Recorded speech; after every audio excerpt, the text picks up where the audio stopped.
He screams, he barks, he sets fireworks off in his bedroom, breaks chairs mid-rant, and somehow, he became one of the richest, most influential streamers of his generation. This isn't just a YouTuber. This is a movement, a brand, a business, a boy who turned raw energy into international currency. From glitchy midnight streams to luxury hotels in Qatar, from bands and breakdowns to Billboard tracks and Benz keys. This is not a mistake. This is strategy, wrapped in screams. This is IShowSpeed. Within 12 months, he went from a laggy PlayStation 4 to global trends, from cheap earbuds to five-figure setups, from hoodies in a bedroom to Amiri fits on private flights. Behind the chaos, a brand worth millions. And the way he spends? Loud, flashy, intentional. But that lifestyle didn't fall from the sky. To understand Speed's empire, you have to rewind. Born on January 21, 2005, as Darren Watkins Jr. in Cincinnati, Ohio. He had no agents, no producers, no rich parents, just a skinny black kid with dreams, a controller, and a stubborn streak that didn't know when to quit. His childhood wasn't glamorous. He didn't grow up around cameras or cash. He grew up around concrete, around stress, around pressure that doesn't show up in highlight reels. His mom held it down. His dad wasn't around. He learned early how to entertain himself and how to get loud enough to be noticed. While others were on basketball courts or in dance studios, Darren was locked in online lobbies, where you earned respect with your reflexes and your mouth. He wasn't popular at school. He wasn't the cool kid. He wasn't even particularly social. But online, he was alive, unfiltered, unstoppable, and unknowingly, building the spark that would one day burn across the internet. His first streams were nothing.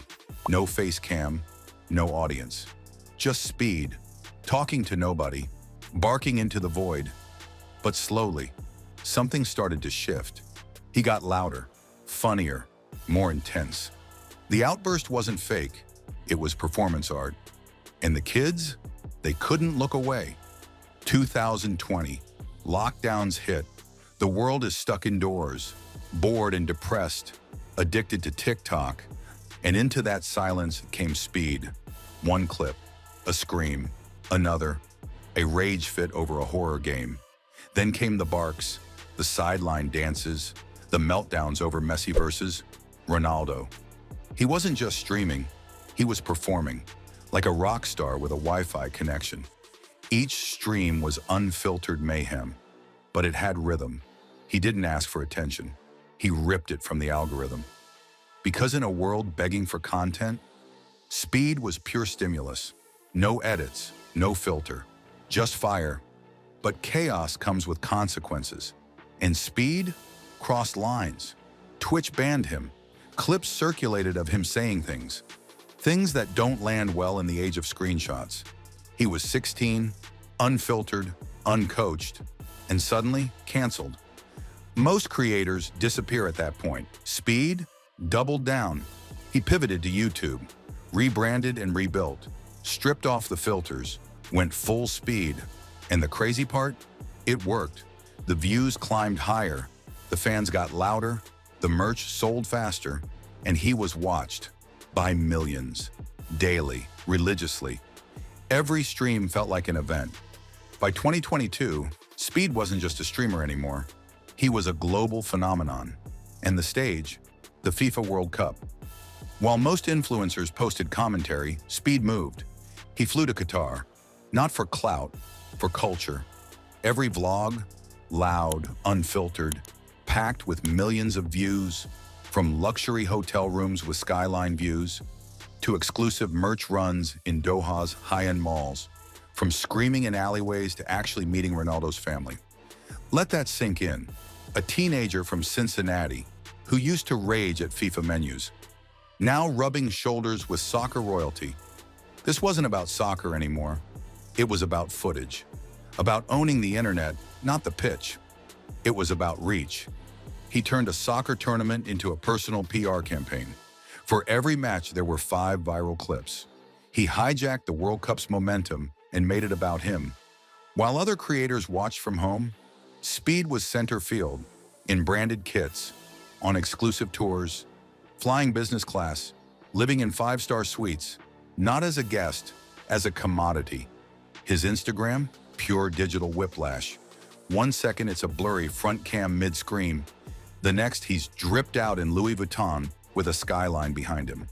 You'll see busted chairs, torn shirts, Rolexes, fire emojis, and captions typed like he's yelling through your screen. No aesthetic, no algorithm hacks, just chaos, confidence, and clout. It's not a curated feed. It's a full-blown sensory overload. He doesn't care about lighting or angles. He's not chasing likes. He's dropping bombs. And then came the music.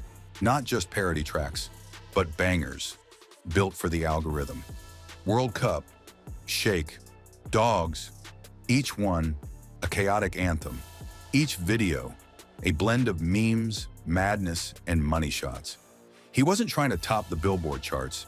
He was flooding TikTok, weaponizing sound bites, making 15-second hooks that burned into your brain. And behind the scenes, publishing rights, merch drops, stream royalties. This wasn't just for fun, it was revenue. Speed figured out the formula. If it makes you laugh, cringe, or share, it prints money. And that formula now funds his lifestyle. Private jets, security teams, custom gaming rooms. He's not a bedroom streamer anymore. He's an entertainment enterprise. There are managers, editors, lawyers, brand strategists, PR handlers, sponsorship liaisons. He's part of multi-million-dollar agencies now, leveraging data, attention, and audience heat like a tech startup.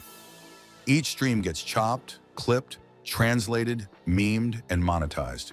The same rage that got him banned now earns 6 figures per campaign, from selling out branded hoodies, to launching animated intros, to doing paid shout-outs for artists, games, even crypto projects.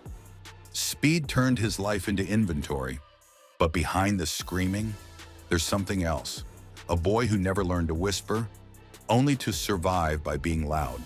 Speed isn't just a streamer. He's a live wire, a mirror for a generation raised on noise, fed by chaos and hungry for something real. He doesn't curate, he combusts. And in every breakdown, there's truth. He's cried on stream, snapped mid-sentence, laughed through pain, not polished, not perfect, just present. And that presence, it resonates. Because in a world of perfect edits and plastic personas, Speed bleeds in real time, and people believe him for it. Now, he's 20, worth millions, living like a hybrid between a rock star, a gamer, and a CEO. He owns property, has legal teams, drives luxury cars, works with brands that once ignored him, and gets invited to rooms with A-listers and athletes. Fame got him in the door, respect kept him in the room, even by the very system that once tried to ban him. And the craziest part? He hasn't peaked. Speed is now building legacy, diversifying income, launching new formats, expanding his reach beyond gaming. This is IShowSpeed, the empire, the icon, the unfiltered future. And he's only just begun. He didn't build a channel, he built a kingdom, and then turned the Wi-Fi on.